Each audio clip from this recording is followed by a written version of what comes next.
everyone, welcome back to Simple English with IvyCath. In today's lesson, we are talking about two little words that can be surprisingly tricky. Some and any. Let's look at what these words mean. Some refers to an unspecified amount or number of something.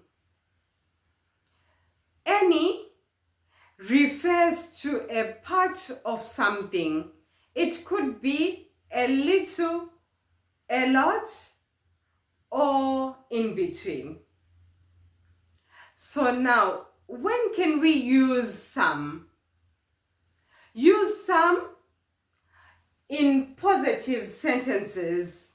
For example, I have some money. She bought some apples. You can also use it for offers when you're offering something. Here's an example. Would you like some tea? Can I get you some help? You can also use it when asking for something, when you are requesting for something. Can I have some water? Could you give me some information?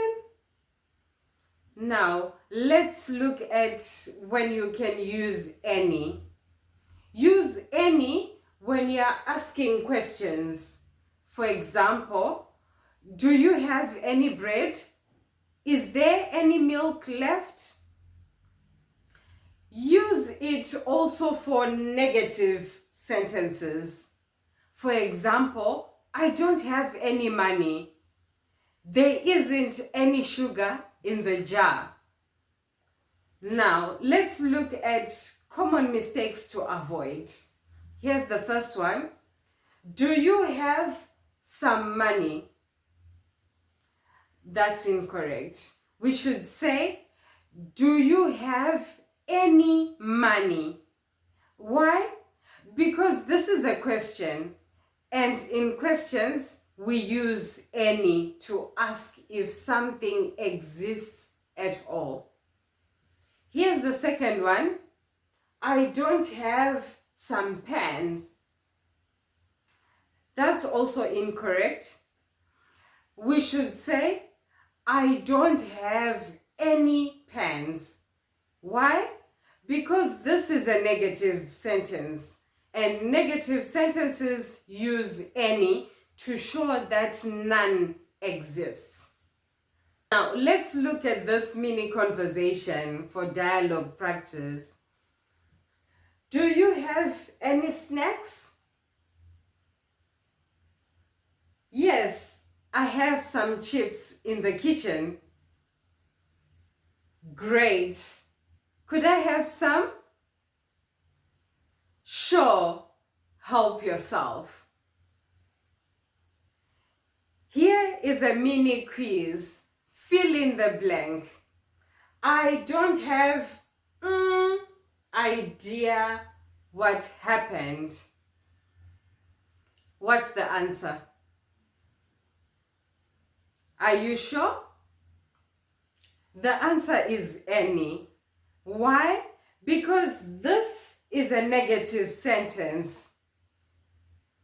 Here's the second one.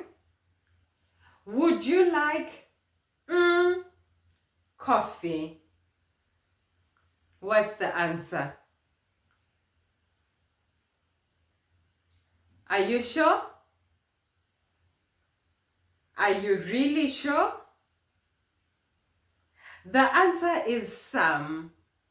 Would you like some coffee? Why? Because you are offering something. Now you know. If this lesson helped you, don't forget to like, share, and subscribe for more simple English lessons every week. And remember, if you have any questions, drop them in the comments below. I'll be happy to help. See you next time.